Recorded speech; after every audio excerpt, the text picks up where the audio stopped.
मोदी जी मना करते रहे लेकिन जनता इनको चाहती रहेगी। कांग्रेस में कोई नेता ना और किसी पार्टी में नेता, मोदी है बस, और क्या है। मथुरा का जो रेलवे स्टेशन था वो माननीय हेमा मालिनी की वजह से एक क्लास स्टेशन बन गया। तो अब दर्शन हो चुके हैं, हमने सोचा कि चाय पे थोड़ी चर्चा कर लेते हैं। तो हमें यहाँ पे एक भाई साहब मिले, हम जानते हैं इनसे कुछ विकास के बारे में, मथुरा के बारे में। आप बताइए, आप मथुरा के रहने वाले हैं? जी हाँ। तो आप ये बताइए कि यहाँ पे आप काफी सालों से हैं, आपका शायद जन्म भी यहीं हुआ होगा, आपने क्या क्या बदलाव देखा? नहीं, बहुत बदलाव देखा है।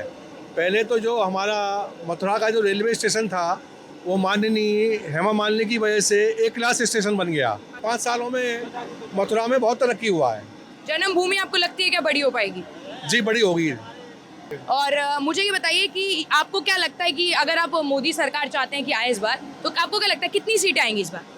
नहीं, मुझको तो ऐसा लगता है 320-330 सीटें आएंगी।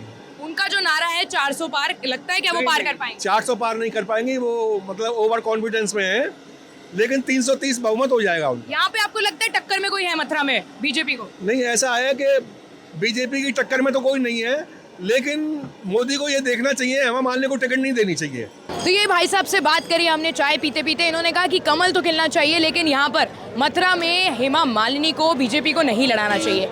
आइए और लोगों से जानते हैं विकास कैसा हुआ है और क्या चाहते हैं वो लोकसभा चुनाव से इस बार।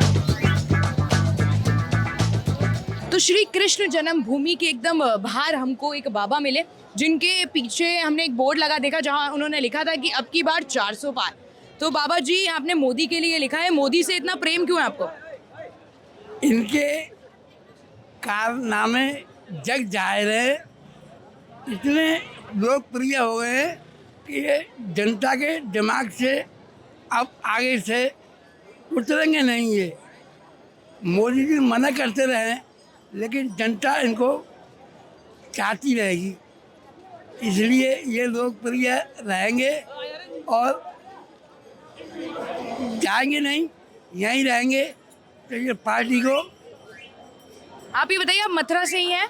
बिल्कुल, मेरा जन्म यहीं का ही है, डी गेट दरसी रोड, बद्री नगर, पुलिस चौकी के सामने। अच्छा, तो मथुरा से हैं, तो आपने यहाँ क्या बदलाव देखा मोदी के आने के बाद? आप लिख रहे हैं 400 पार, तो बड़ा कुछ बदलाव देखा होगा जो आप कह रहे हैं। मैंने इतना बदलाव देखा है कि यहाँ पर जो मुसलमान लोग थे इतने बदतमीजी करते थे, बहन बेटी बिल्कुल सुरक्षित नहीं थी, आज सब सुरक्षित हैं। मोदी के आने से सुरक्षा बढ़ गई है। और क्या क्या आपने यहाँ विकास देखे? सड़कें बन रही हैं, मंदिर बन रहा है और बहुत बढ़िया फैसिलिटी कर रहे हैं और करते रहेंगे। अब 10 साल में इतना बदलाव हो गया है कि जनता इतनी भ्रष्टाचारी में डूबी हुई थी कांग्रेस टाइम से, अब जाके थोड़ी आँख खुली है, जनता की जागृत हो गई है, इसको मालूम पड़ गई है कौन कैसा आदमी है। तो अब चुनाव की तारीखें आ गई, तो आपको पक्का है कि इस बार भी मोदी जी ही आएंगे? इनकी आंधी को कोई रोक सकता नहीं है, इनकी आंधी सबको उड़ा के ले जाएगी, डिब्बे भी कम पड़ जाएंगे। इनकी वोटिंग के लिए 1 लाख मैसेज पहुंचेंगे कि हमारा वोट ही नहीं डला। तो इस वक्त है मथुरा के मशहूर पेड़े वालों पर। तो आप बताइए कि इस बार आप कौन सी सरकार को पेड़ा खिलाने वाले हैं? हम तो बस मोदी जी को खिलाएंगे और योगी जी को खिलाएंगे बस। क्यों, आपको ऐसा क्यों लगता है कि आपको पेड़ा उन्हें खिलाना चाहिए? पेड़ा किसी और को मौका नहीं मिलना चाहिए क्या? देखो, मौका और को मिलना ही, और कोई है भी तो नहीं है। अब कौन है बताओ? कोई ना कांग्रेस में कोई नेता ना और किसी पार्टी में नेता, मोदी है बस, और क्या है, कुछ नहीं है। तो मोदी के होने से यहाँ पर सब राधे राधे हो रहा है? हाँ, सब राधे राधे हो रहा है बस। तो यहाँ पर आप तो रह रहे हैं, आप यहाँ दुकान चला रहे हैं, आपका रोजी रोटी यही है, तो ये बताइए कि क्या बदलाव देखा है आपने यहाँ पे इतने सालों में? देखो, बदलाव इस सरकार में ये देखा, यहाँ विकास हो रहा है, गेट बन रहे हैं और सुविधा भी हो रही है, पर यात्री भी खूब आया है। तो आप बताइए कि अयोध्या में तो राम मंदिर बन गया, आपको क्या लगता है कि मथुरा में इस बार बारी है? हाँ जी, बिल्कुल बारी है।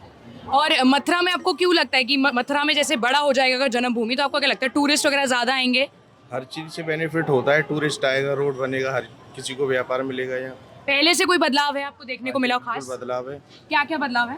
पहले यात्री कम आता था, अब ज़्यादा आता है, क्योंकि डेवलपमेंट को उसको सुविधा मिलती है हर चीज़ की यहाँ पर। अगर हम जन्मभूमि की परिसर की ही बात करें पूरे की, तो यहाँ क्या क्या बदलाव देखा है आपने? यहाँ पे पहले कोई व्यवस्था नहीं थी, रोड नहीं थी, अब काफ़ी व्यवस्था हो गई है, गेट बन गए हैं, यात्रियों के लिए बहुत व्यवस्था हो गई है पहले से।